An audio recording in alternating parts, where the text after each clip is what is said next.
call tonight's meeting to order at 7 o'clock on Tuesday, July 15th. We'll start with the pledge of allegiance. Pledge allegiance to the flag of the United States of America and to the republic for which it stands, one nation, under God, indivisible, with liberty and justice for all. Okay.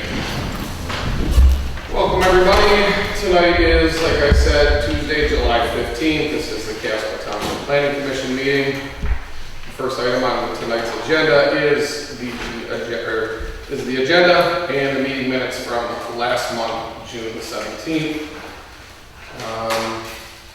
I was asked or requested to switch the order of unfinished business.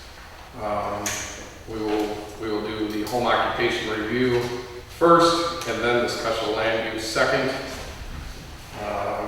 Other than that, are there any other changes or amendments to the meeting minutes from last month or tonight's agenda? Make a motion to approve the consent agenda as presented. I'll support.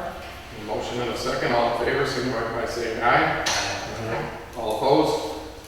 Carried. Thank you. Okay, first item on tonight's agenda is citizen comments. Are there any citizens that would like to address the board before we get started tonight? Our podium's not in the center tonight, but...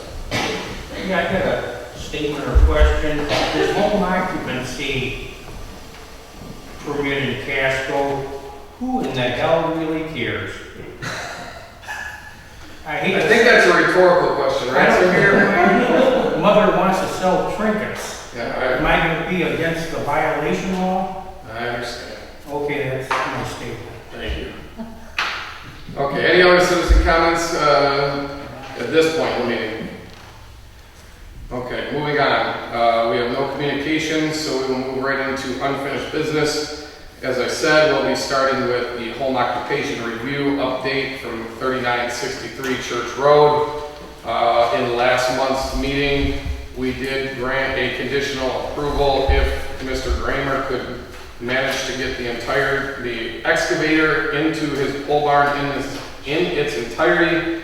We were provided some pictures. It looks like he was able to do that. So as far as I'm concerned, this matter is closed. That home occupation permit for Mr. Gramer is fully approved.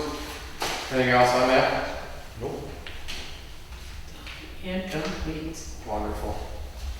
Okay. Moving on, we will go to the special land use, which has been continued for several months now. Due to my proximity to the location, I'll recuse myself and let the rest of the board handle this item.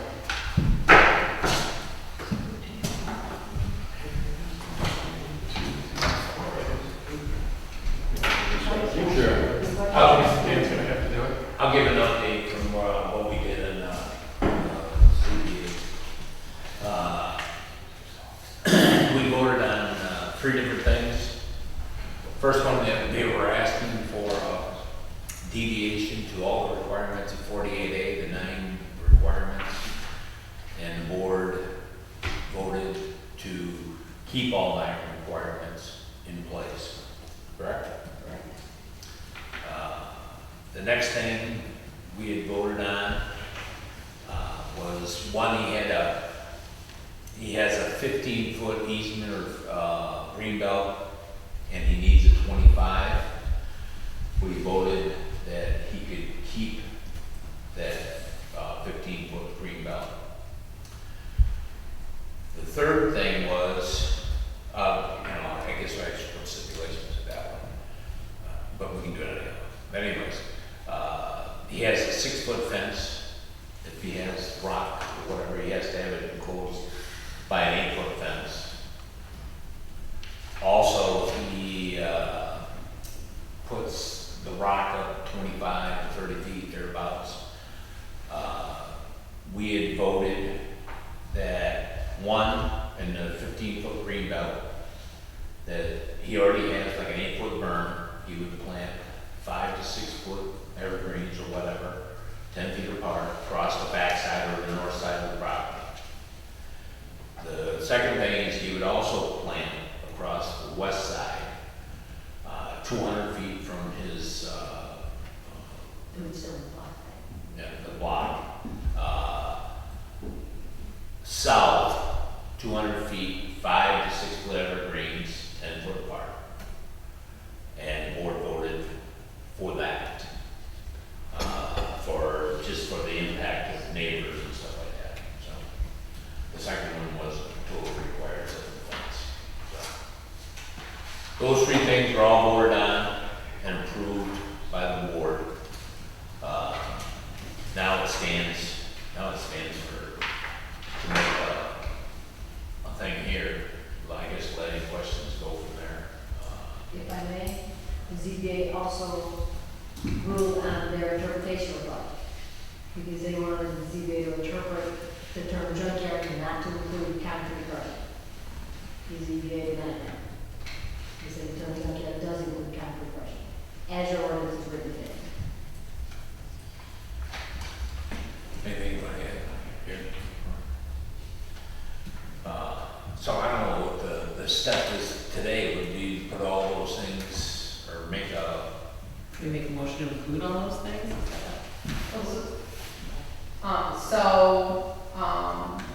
They've been granted variances essentially for the screening requirements.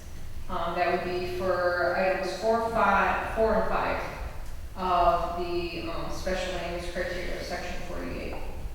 It's up to the applicant if they want to move forward with that. They accept that variance, they want to move forward with it.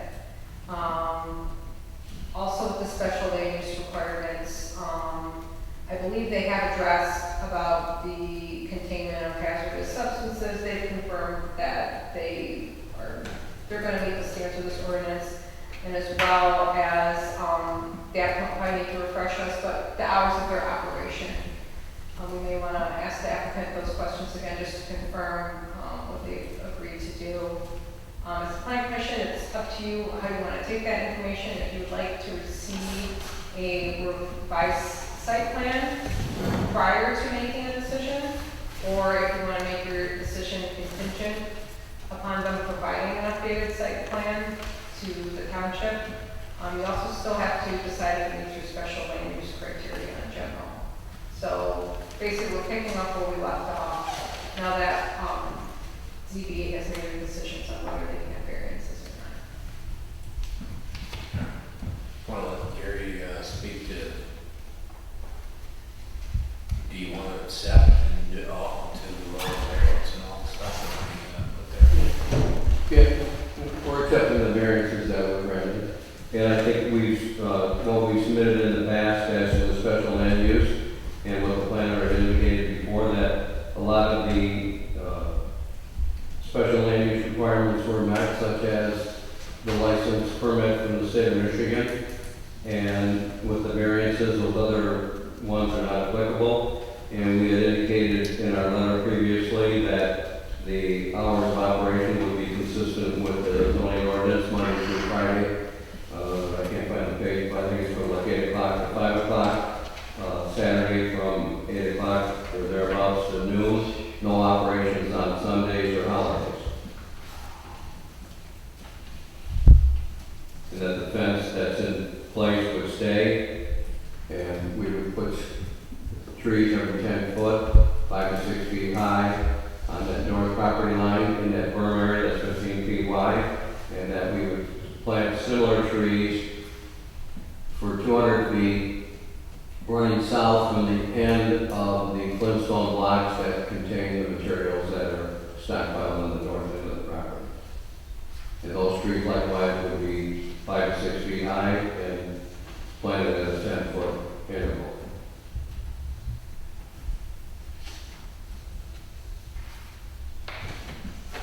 So I think we met the special land use requirements based on that, so we'd like you to approve it. You guys have any other questions? No, I think we can Sort go of through read it it up. over and over. You guys want to have any of your last inputs? Same thing as we said before. Okay. So we need a,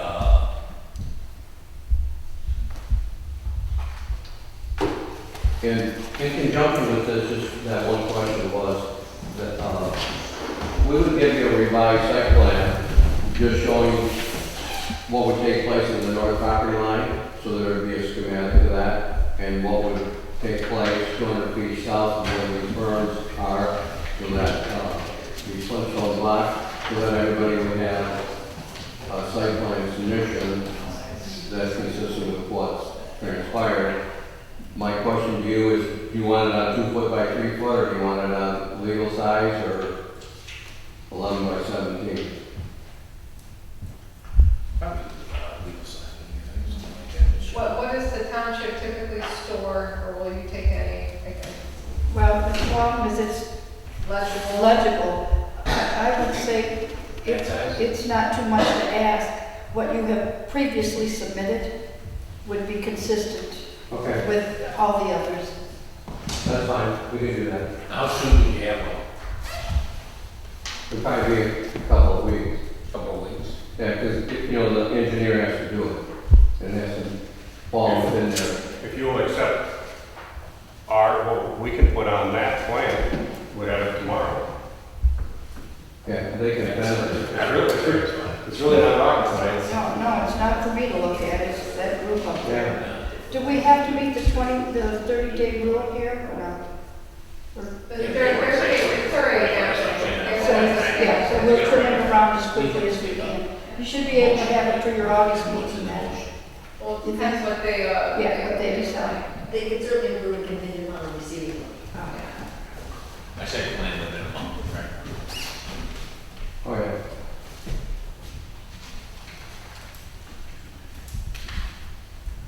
All right, so we need to make a motion. I wanted to just say something real quick. Debbie Lips Carbone, 8014 Lindsay.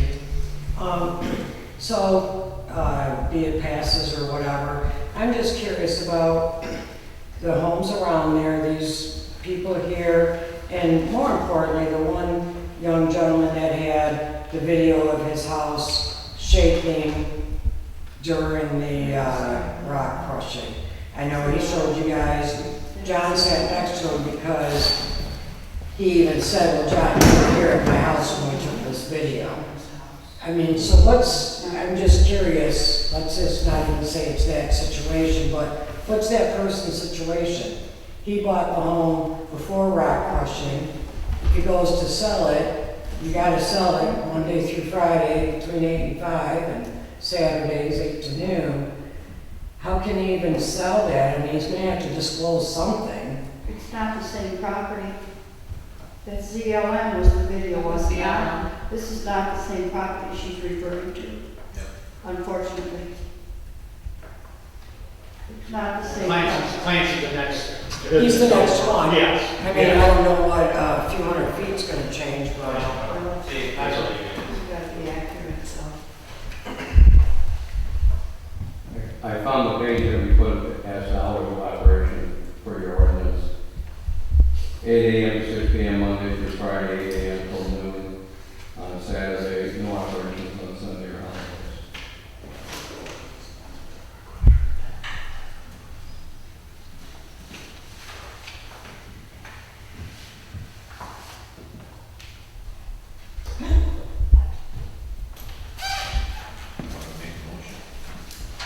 What do you guys want to do? I think we need to make a motion, isn't that everything on? Before you make a motion, I just want to point out that you gotta go through the standards set forth in section 105. If you're gonna approve it, you gotta say how it meets those standards. If you're gonna deny it, you gotta say why it does not meet those standards. Doesn't have to be super detailed, but it do have to be. So all the red items that were written in here that we're advised we need to cover as we make our motion. Your special land use criteria.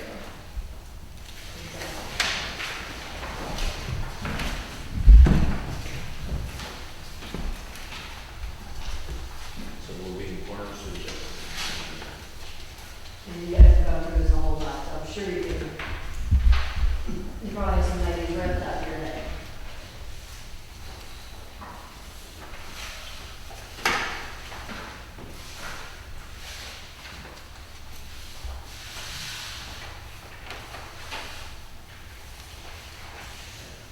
Some of those concerns may be addressed by the variances and the ZBA granted. Yeah, I mean, the variance is already covered all.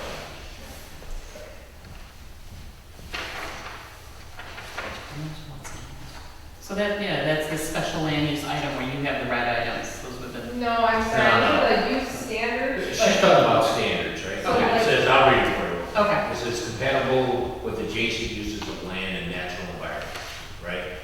The adjacent use on this would be actually the farmland, correct? and the surrounding industrial. And the surrounding industrials. Consistent with maintenance of public health, safety, and welfare. Will be in accordance to the general objectives, intent, and purposes of the ordinance. And will be served adequately by essential public facilities and services such as highways, streets, blah, blah, blah. Those are what she wants to address in the motion, yes. We never really addressed that before. But So you guys are getting to a stage now where you have to be a little more specific. These things are a little crazy and people are like, I just want to make sure that whatever you do, we'll play the challenge and do it. Mhm. Yeah, I'm looking at, I think we just gotta break it into sections here. So we wanna make a motion for the special land use of concrete crushing, at the hands of, Clancy L. and R. Russell. 1, hours of operation would be Monday through Friday, within hours of operation, Monday through Friday, 8 to 6, Sunday or Saturday, 8 to 12, none on Sunday. Revised site plan would be, today's the 15th, be by 1 month from now, 8/15. Now, do we need to address what we approved from the ZBA? No. So we don't need to address the green belt, we don't need to address any of that stuff? So that's what their updated site plan. That's what, okay. You can address, if it satisfies some more standards and everything, then absolutely we can incorporate that, but. And we believe this motion will be in accordance with the objections, compatible with adjacent uses of land and natural environment, and consistent with public health, safety, and welfare. I don't know if there's any more that's gotta be to it. Since the ZBA did all this stuff, what else would we have to add? For the same reasons you did the ZBA motion, it's compatible with adjacent uses, it's farmland. I just said- industrial. But you say how it's compatible? Farmland and industrial. Farmland and industrial places around it, or surrounding it, actually. And the variances that were granted, Yeah, and were variances by the designed to make sure ZBA that the impact would be less. for the neighboring properties. She said it's pretty good. Did you get it? No. No, she did. I got it. That was neat. You got it? Yeah. So we don't have to address each individual thing the ZBA did. No. Perfect. No, the ZBA did that. There were other things that they did. Is there more to the motion? Anything else you guys like to add? I'm satisfied. We're good? We need a second. I'll second that motion. Do I have to repeat it? No. I can repeat it. All in I'll favor? second the motion. Aye. Aye. Ayes have it. Well done.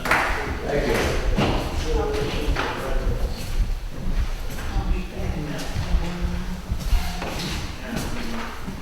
Yes, is the farmer still able to add something in there? Bring it up before. He asked it one time for the farmer. But he says there in the bad weather, some farmer access. I don't know. Does he still have it? Okay, moving on. The next item on tonight's agenda is the proposed ordinance amendments, section 84, home occupation regulations. We talked in great detail of this. And we've been presented with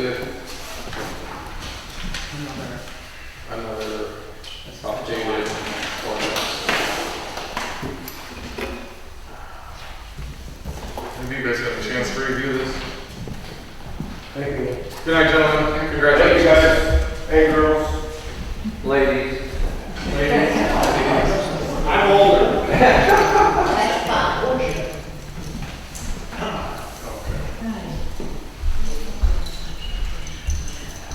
That's fine. Have you guys had a chance to review parents' updates? Yes.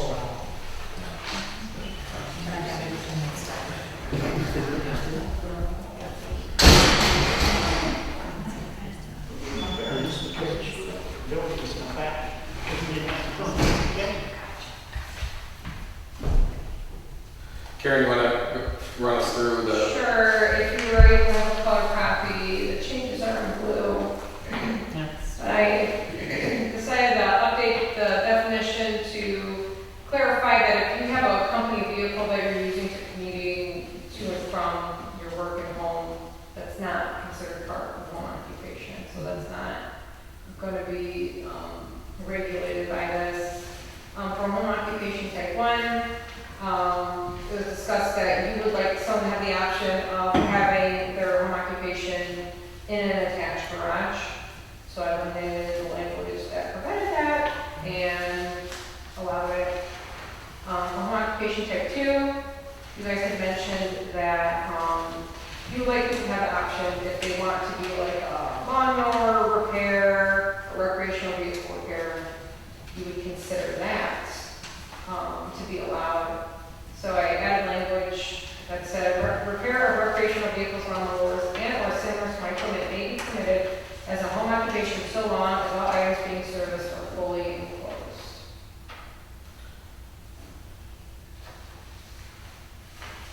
But that still leaves out the repair and servicing of vehicles. yeah, which I think is where we wanted to be. We don't need a full service auto repair facility, but if somebody's doing some small engine, weed whackers, lawnmowers, stuff like that, I think it's, it would be permissible.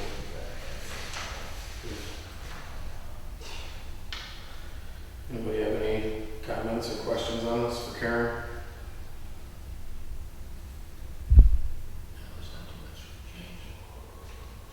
No, I mean, I think, well, we've been talking about it for 3 months. I think, you know, Karen's done a good job down listening each and every week, or month rather. So the rest of the next step in the process would be a public hearing on this, correct? Correct. I'd say before we have the public hearing though, I know there's been a lot of discussion about the whole commercial vehicles on a residential site, and that's a separate ordinance, that's section 66. And there's concerns that our home occupation ordinance might have conflicts with that.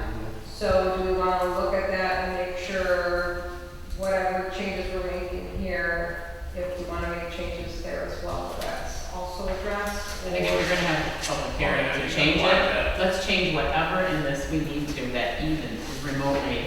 Why do it twice? I would highly recommend that. I, Because that way they stay consistent. Yeah. You know, it's gonna delay a little bit, but this way it'll stay consistent. You'll have them side by side. Yeah, we don't have any in front of us They need to right be now co- anyways. they need to be cohesive, and they need to say the same thing.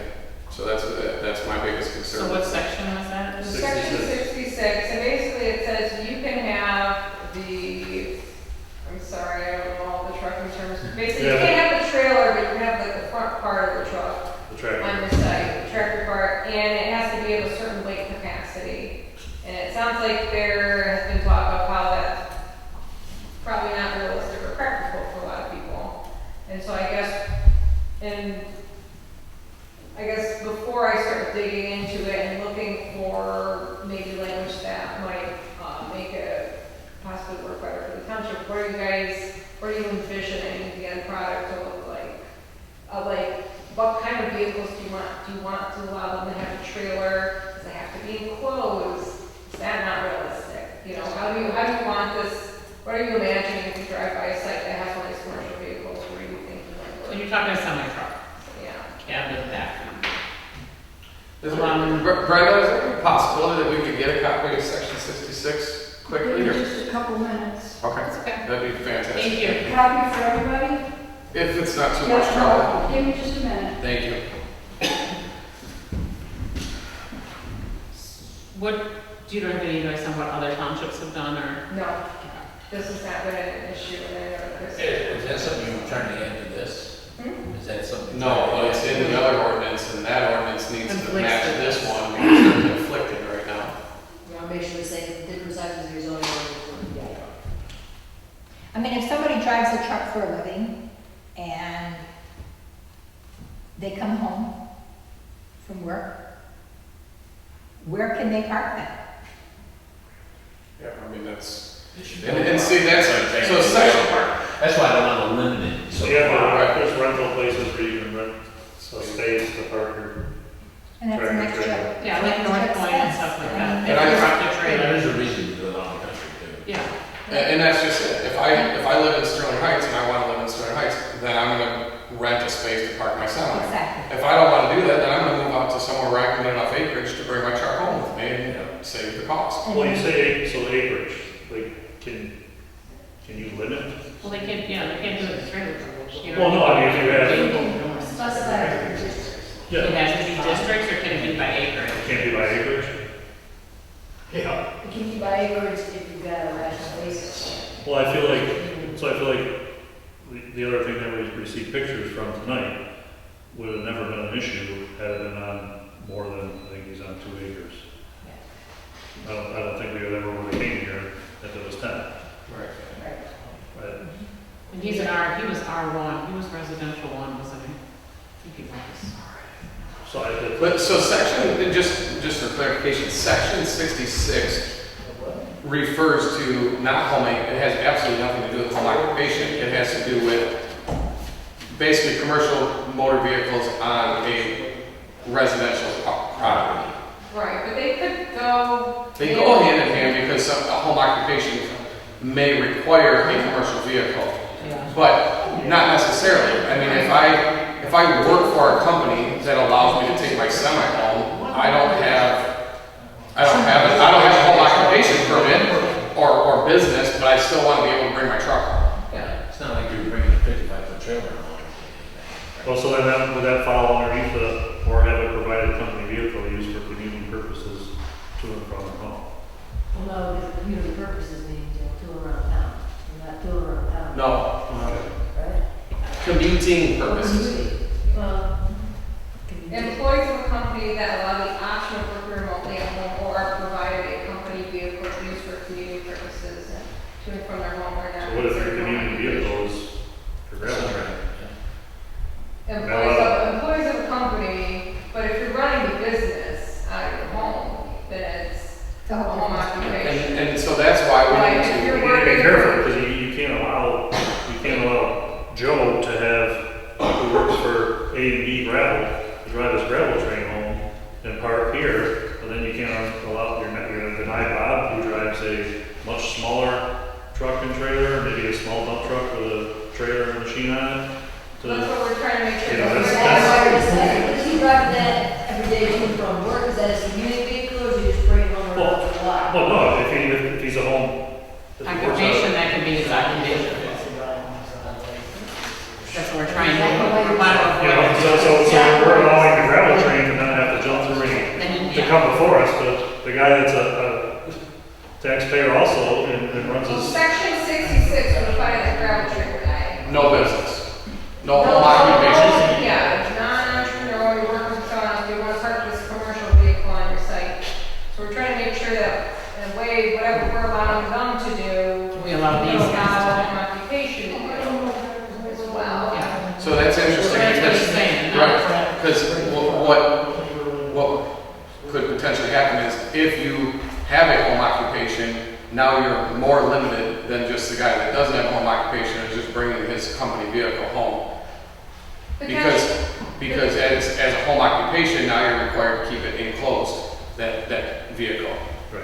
Right, so we have to look at both, because right now, They can't, they're conflicting. the vehicle portion is under the drafted section 8 of section C. Service activities that involve the use of a commercial vehicle with a rated capacity less than 1 ton for off-premise operation shall be limited to one such vehicle. Any additional equipment must be stored within an accessory building. Moreover, commercial vehicles must not interfere with the availability of off-street parking. So we just have to make sure if that's language we choose to keep, whatever language we choose to have here for home occupation, it's consistent with the other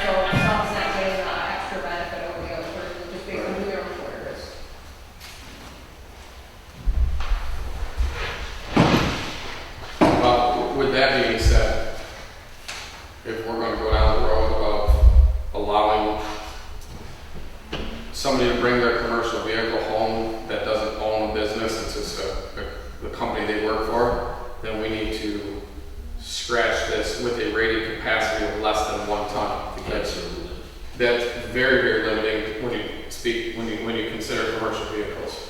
I mean, 1 ton is a standard pickup truck. Anything above that is, any dump truck, any larger commercial motor vehicle is going to have a capacity of more than 1 ton.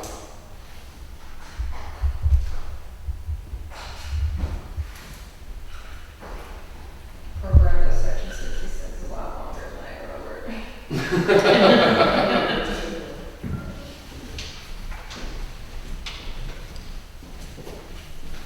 Thank you, Brenda. Thank you so Yes, much. the town is lucky to have her. Absolutely. She's a miss. We need a 67 too. I got you the first section.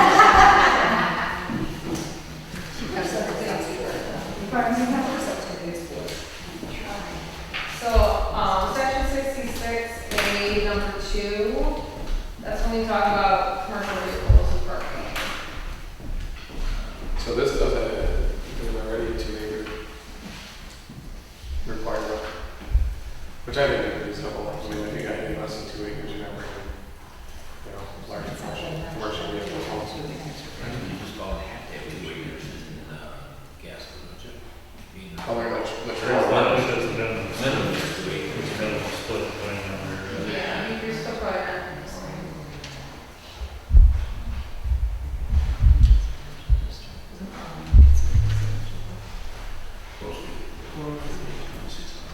When it says that they're not allowed to park in any residential district, wouldn't R1 be considered residential? I'm confused by that. Where are you reading that part of it? C says, See? no, number D says no commercial trailers or semi-trailers may be parked in any residential district. But in the front, they may be parked in AG R1, isn't that rural residential? Does that conflict? Even itself? R2 is suburban. Yeah, so does that conflict itself? Or maybe it means something else. I guess the trailer, I think the trailer part is the key. Commercial trailers or semi-trailers. Whereas item number 2 just talks about the semi-truck traffic. So again, eliminating that trailer part. So this ordinance eliminates the trailer. We would want, if we decided to add a trailer back, that would have to go. We would have to make changes. Okay, that's what I was curious about.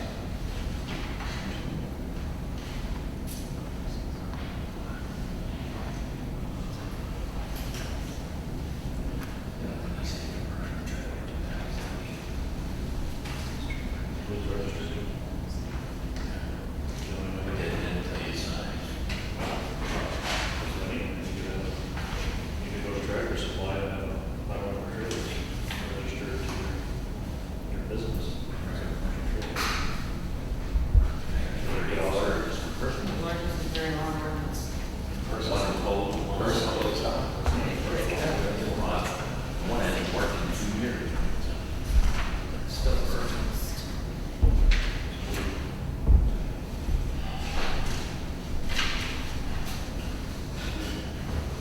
Well, I think as we've done in the past, maybe we should take some time to review this section 66 along with the proposed updated home occupation. Spend some time with it and mark it up, and then we can provide that feedback to Karen and let her rewrite the language so that they both coincide. There's a lot of information here, like Karen you just mentioned, this is a lot more than I realized. Yeah. I think it's a good idea.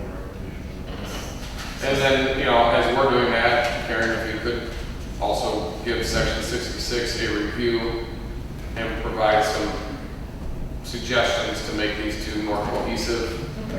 I think, in my opinion, the biggest areas of focus need to be around, these commercial vehicles, and there's a lot of stuff in here about gross vehicle weight rating and tractors, truck tractors, trailers. We need to find a common language that makes sense to everybody, and we need to make sure that it carries over both of these consistently. So basically what we're looking for though, like in simple terms, without reading all this, we want a person, whether they own the business or work for somebody else, to be able to bring their truck home, park it overnight and use it for work. Yeah, I think. Not have three of them stored there, but there, you, like, I have a friend that, all he does is drive one truck. Yeah. He drives it every day, that's how he makes his living, and he brings it home, he's in China, and he parks it in his driveway, and the next day he takes off to work. It's supposed to be in his barn, but, and we want to make it possible for someone that, now, his is his own company, but we want it also for the person that he maybe works for ZLM, and he brings that truck home every night. So it would be either, is that what we're kind of talking about? Just when I read it, I know what I'm looking for. Yeah, we want to make sure that whatever commercial vehicle you're using, whether it's as an entrepreneur, home occupation, or you're Your own working for business. a different company, that we're being consistent, one person doesn't have the advantage over the other. That if someone sees a commercial vehicle out there, that could apply to anyone in a business. And we wanted to include the trailer. Yeah, so my thought is, and I know, you know, we talk about doing this and getting back to it, but when you talk about these different gross vehicle weight ratings and different pounds and trailers and all this kind of stuff, I think that's where we need to look at districts and zoning, because in my mind, if I work for a company and they give me I'm trying to think,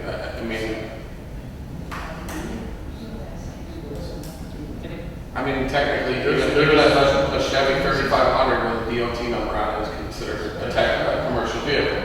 That gentleman or that person should be able to take that commercial vehicle home regardless of where he lives. But I think once you add a trailer or you get into commercial vehicles with a GVWR of over 26,000 pounds, which is when you really get into a true, in my mind, a true commercial vehicle, then you need to look at acreage requirements or something like that. You know what I'm saying? That would make sense. Can you also limit, so you say like, say I'm an owner operator of a gravel train, so I have one gravel train, can you then put a limit on that for that resident, for just to have one? Because when it gets to the point where like, oh, I'm doing really well, I'm gonna buy another one, and then so you know you got That's two a cars. plan, yeah, just. No, I think one When you vehicle. start to do so well, you kind of need to get your own. Now you're getting special land use with parking and. And then you have employees. Well, I think you get, I mean, then you end up having what we have here, it's grandfathered in. You know, you get something that's really big, and then it becomes an issue with your neighbors and everybody else. What if I have a father and a son that work at ZLM and they both drive a truck? They both are living there, they're allowed to, but they're both living there, right? Right, currently for both, there's one commercial vehicle. In section 66, you're limited to a single commercial vehicle and home occupation. Even that just brings up a whole nother. In my mind, I'm okay with one. I mean, if you have multiple people, I feel like that situation would be so few and far between. Number one, if they work at the same company, they'd be carpool. And number two, if you got two people living in the same house and they're both issued commercial, I don't know, maybe it's time to move on. Now, yeah, it's a big deal when it comes to with the gravel hauler, but it's not a big deal when it comes to like a pickup truck. Right. I mean, just Your to son sort will of, drive a pickup truck, with CLM on it, you should be able to park in your driveway. people have moved out to rural areas to either farm, to be left alone, not be told what to do, or to run their small business out of their house, or to ride their dirt bike and four-wheeler in peace. And I don't want to be here to tell people they can't do that, but there has to be a little bit of limits there. Right, because you want to make sure your residential district still looks like residential district. Right. You don't want to look like a commercial district. If you got two gravel trains and somebody's property that looks way more commercial than it does like that. That's where. And that's where- Your acreage starts coming into play. And that's where we need to really fully understand the definition of GVWR, because that's in the industry, your GVWR is what's going to designate the size of the vehicle. In for my standpoint, that's what my hand. What is that? Yeah. it's Yeah, very it makes it very cut and dry. Yeah, you can't deny it, it's solid. That's where he's talking about. Okay. So we need to work on that. Is there, since we're doing it, and we're gonna end up doing a public hearing, is there any other zoning things that we're specifically working on? I know Yeah, we'll be you, here forever. Well, but they go in hand in hand with this, because I know like you were talking storage trailers, which kind of go hand in hand, but they don't have wheels, is that something we would want to incorporate with this for the, for one public Yeah, meeting the shipping instead? container, was that part of this? Or do we not want to? We weren't addressing. Oh, I thought we had talked about addressing It's storage already trailers. Yeah, we did. I mean, We talked about addressing that ordinance at one point. I'm just, if it was like, would we consider it with this, or would we just on its own? We can redone your accessory buildings, we can look at that. I thought we had, the last time we talked about it, you can have them on your site, but you just can't. You can't store it up. well, yeah, I think, I mean, we can visit that one as well, because that's obviously a hot topic that comes up, hold on one second, Brittany. That comes up quite I often. can tell you what it says. Oh, yes, Yeah, the storage containers are not allowed currently, and I'm pretty sure I'm correct here because we get this question on a regular basis. Not allowed in any district. The only way they're allowed is as a temporary use under new home construction. There's a $3,500 bond, and it must be removed prior to the C of O being issued. I thought there was something in there that said you could have one for a 6-month maximum. And you could Temporary use under new home construction. It's all- Otherwise- no, I know, but I didn't think it was only new home construction. I don't remember that stipulation, I guess. No, is all I'm that's saying. what it is. Because they're everywhere. What in the hell are they hurting everybody? That's not my concern. I'm just stating what I. It is mine as a resident that I All right, can't. all right. That's why we want to talk. Well, we can bring those up in citizen comments. We have a whole other section for that. Obviously, that's another hot topic, so let's, we don't have to bulk that into this, but let's start to review the ordinance that governs shipping containers and storage containers and things of that nature, and see what, if we feel like it needs to be updated.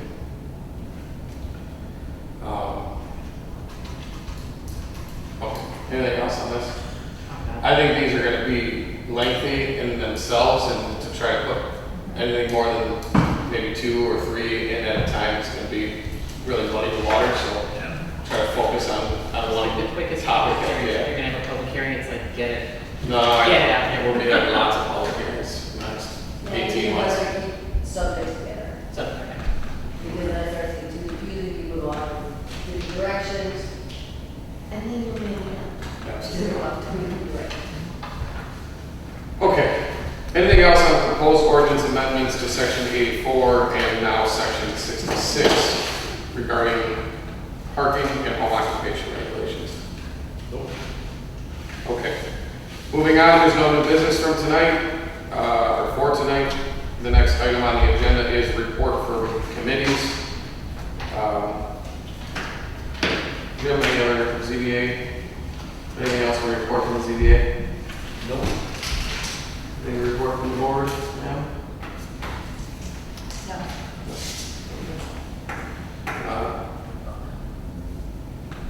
Joe, we're right between report from committees and planners update. Would you like to step to the podium? Yes, I will. Good evening, everybody. Joe Stevens, Township Supervisor. Okay. Each and every one of you were nominated, appointed nominated, because you were wanted to serve the township. Not very many people would do what you do. There's a lot of people out there that say stuff, but very few people who come forward and actually take, to do something about it. Sorry, I have to put my glasses on here. In addition to that, we saw in each and every one of you, you have talents and abilities and experience that would make you an excellent planning commissioner. That being said, it takes a while to develop a planning commissioner. I mean, I was on it for 25 years and I still was learning. As a planning commissioner, and I salute everybody for the job you do, and I believe As a planning commissioners, you guys have immense responsibility.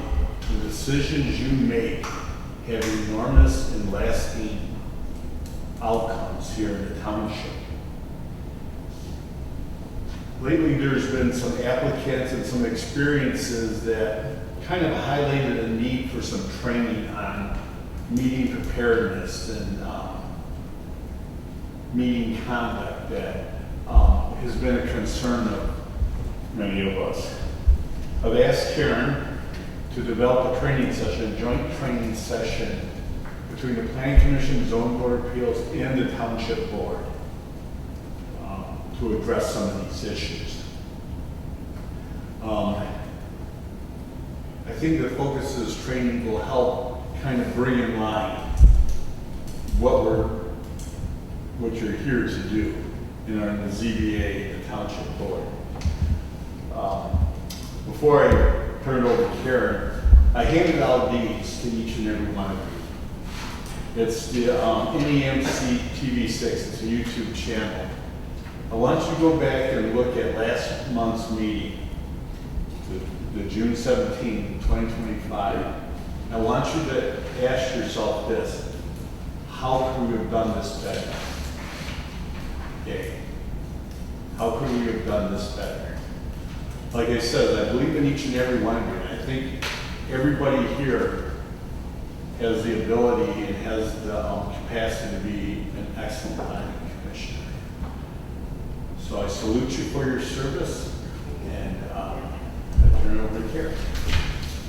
Okay, I just wanted to say that the Township Approach Grant asked me to do a training session between multiple boards, and I guess maybe, depending on what's going on, maybe a date in August or September to go over meeting preparedness.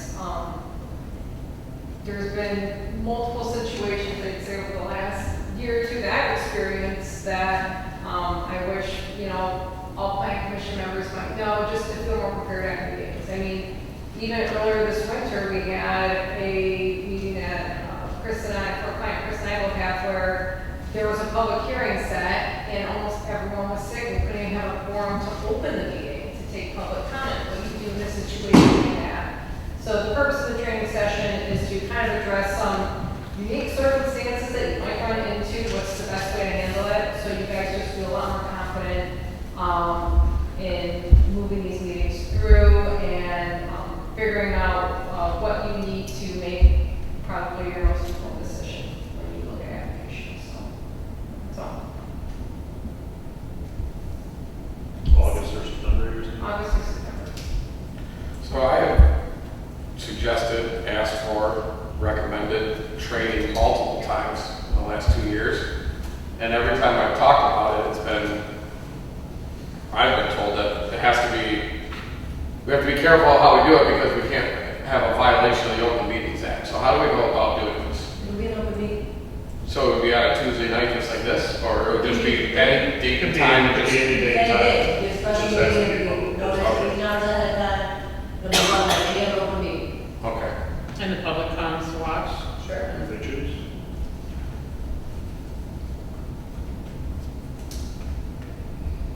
And you're right. I love it when people are truly concerned about the Open Meetings Act because it's a procedural act, and those are the easiest ones to make sure you're in compliance with. Mhm. Do some double check. And that way you take away a lot of problem. Yeah. You don't hand somebody a watch. I mean, So now it's getting a date when everybody can be there. Yeah, well, that's always, and there's no way you're gonna, I mean, between Yeah, but you could 15 or 18 film it too, too, right? I mean, if it's filmed, you can always go back and watch it, you're not here. Could we do, does it have to be in conjunction with the ZBA?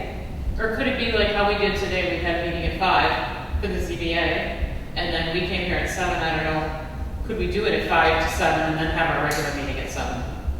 So it's not another day and we're already planning on that day. I know we gotta leave work a little bit early for most of us, but well, It's but the thing easier. is, I mean, yeah, that sounds great for us, but ZBA doesn't typically meet at 5 o'clock on the third Tuesday. So now they're a second meeting and board would be a second. Anyway, you dice it. yeah, it's gonna be. 2 out of the 3 groups Let's take a minute. Second day.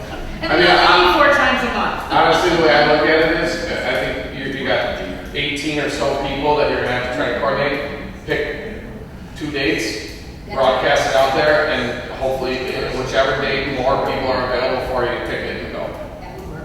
And the idea behind doing is doing one meeting for everybody, so that you guys are all on the same page.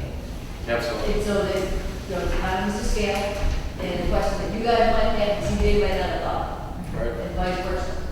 And you guys all have different things that come up, and it's great to bounce it off each other, these things come up routinely at a board meeting, they come up and they want to great lot of planning commission meeting. Right. But they'll bring it up and then they'll look. And vice versa. Yeah. I don't think anybody's opposed to training. So if you could, Karen, I guess you're spearheading this. Propose 2 dates to the entirety of all 3 groups.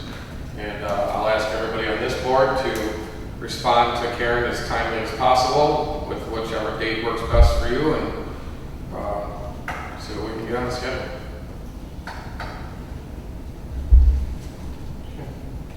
Anything more on that topic? Joe?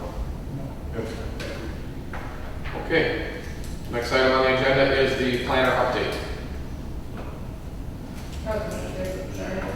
That was your update? Okay.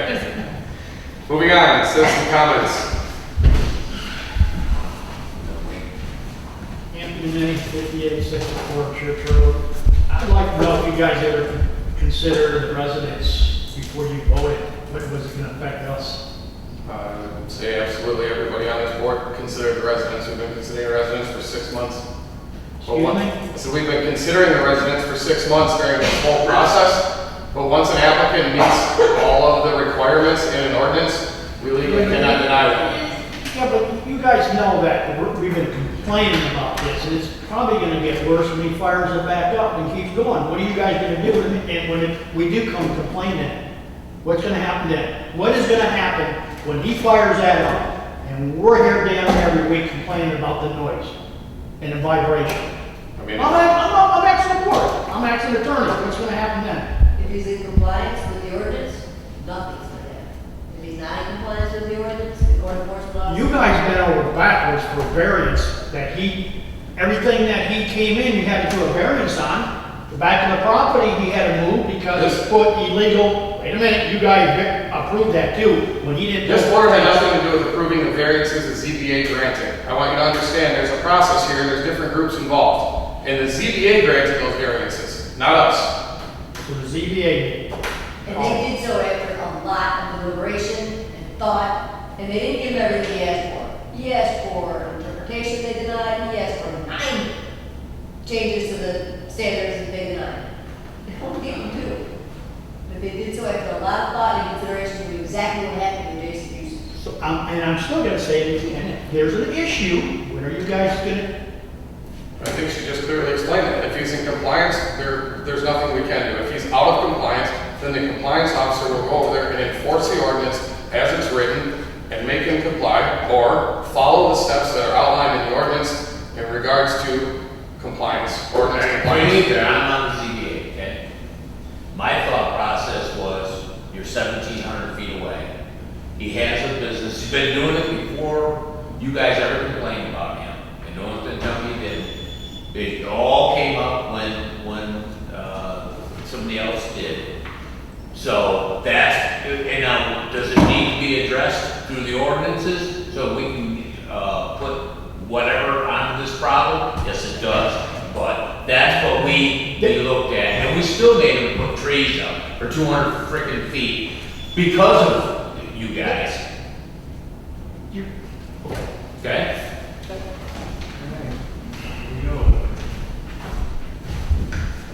Pretty damn disappointed. I'm Jim Dennis with the 5836 Church, and pretty much I think we neighbors and whatever got screwed on this one, but we'll see what happens. But I'm not real happy about it.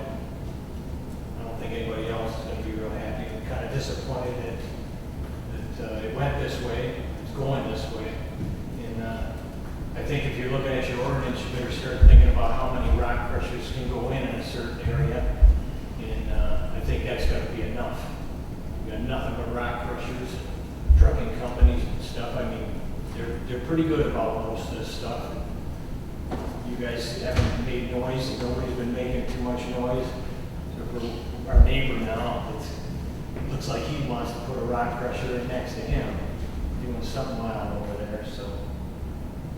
I just hope the ZBA and all that stuff can put some numbers on this and say, you can't put any more in. You know? One thing I'd like to address, and so that both of you gentlemen understand, this ordinance as it's written is very confusing and does not apply very well to concrete crushing.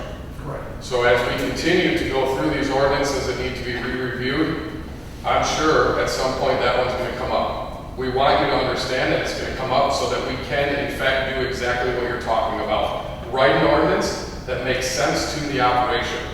We're not, but what I want everybody to know is that we are not, and I am not, because I've been involved in this deeply since the very beginning, reviewing that ordinance to make it easier for myself or anyone else in the township to crush stone and rock.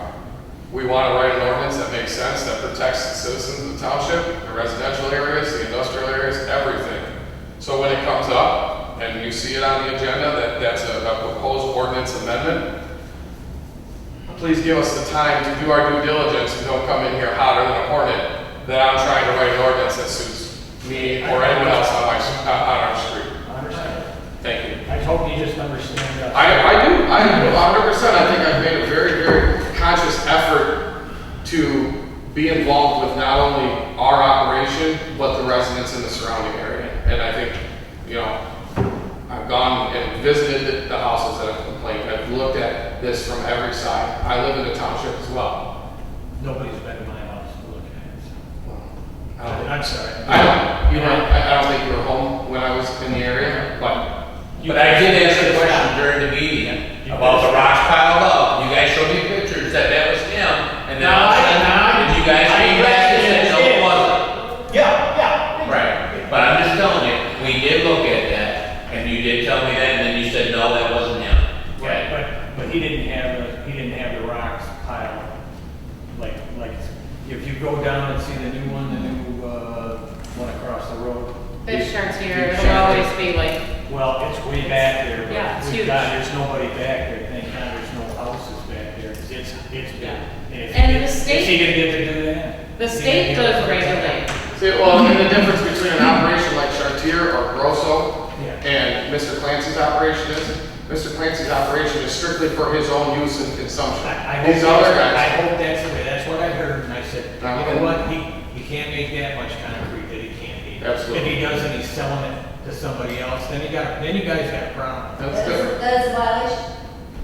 Yeah. That's a violation. Yeah, okay, well, that's, nothing was said about that, but I heard it, and I said, yeah, right. But that's in the ordinance. Yeah, So, okay, great. Okay, thank you, He's sir. been living here for 25 years. Probably be selling. All right, come out here. So back to the ordinances that we're looking at. Okay, we did move, I've been on Lindsay Road since 1962, okay?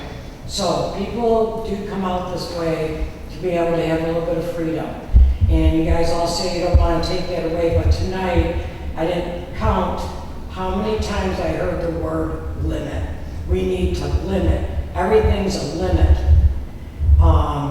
I don't understand this, why all of a sudden the ordinance was looked at. Do we have some businesses in our township that are stuff all over the yard that pertains to business?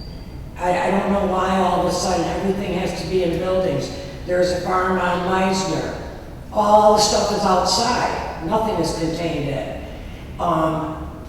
Like I run a home business, went through the whole shebang here and everything.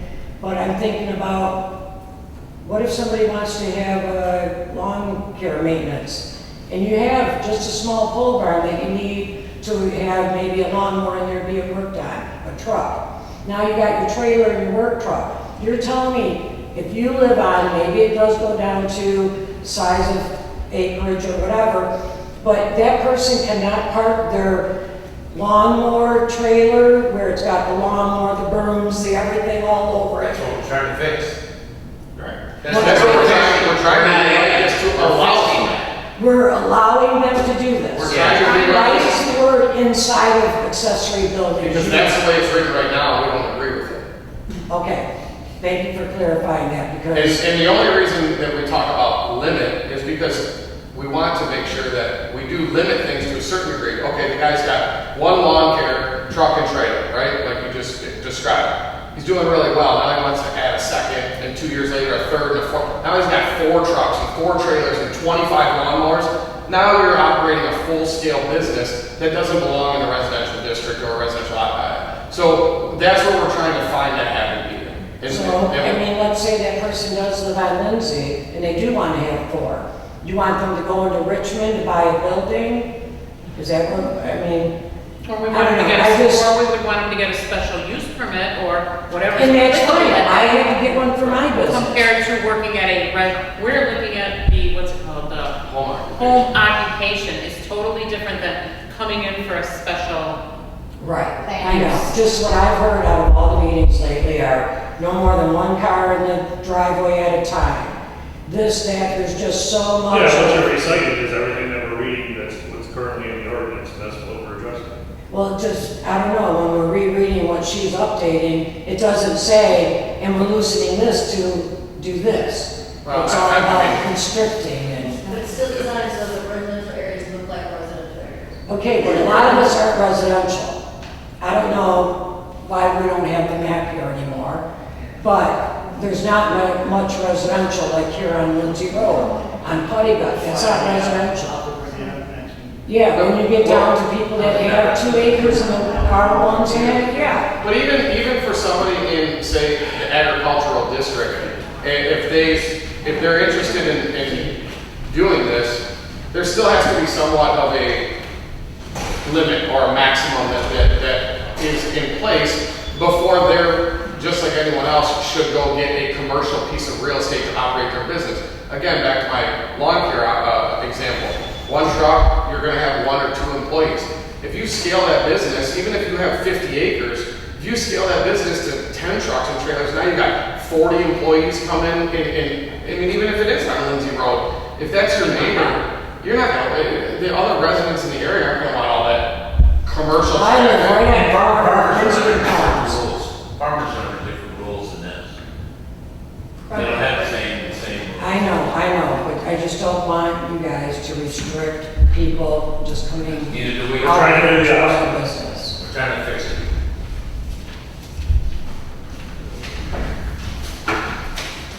Okay, any other citizen comments?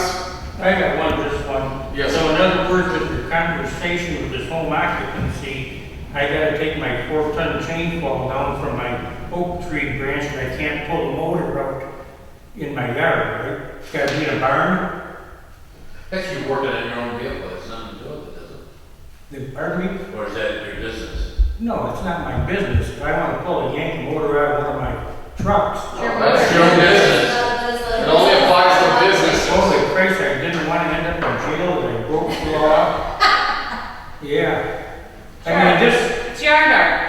yeah, there you go. I mean, with this zoning, I know we need zoning. But what's written in that zoning about the Casco Township, I know what you do when you got a defense if somebody wants to pull something funny. And that's why all them words are in there. But as far as the residents, I don't care if you've been here 73 years or 150 years on the farm, I gotta abide by your code, your zoning code. Everything was hunky-dory until they brought zoning into this township. To my knowledge, it was 1966, I guess. But you know, when we were buying property here 50 years ago, we looked for a zoning community, a zoned community. But you didn't want to have any issues. Yeah. Well, no, we Why don't we- didn't want like a menagerie next door, Yeah. you know. Yeah, I mean, just. I mean, that's for citizens' protection too. There you go, say, come and get a permit. Karen was talking to Brenda here in the last meeting, and I think you made a statement, well, have them come in and get a permit. You wanna know one thing? That's where people's headaches start. When they come in here to get a permit. I think it's pretty easy going, if you get it. Okay, all right, moving on. Okay. If there are any other citizen comments for tonight, I'll make a motion for adjournment. I'll second. We have a motion and a second to adjourn tonight's meeting at 8:06. All in favor, signify by saying aye. All opposed,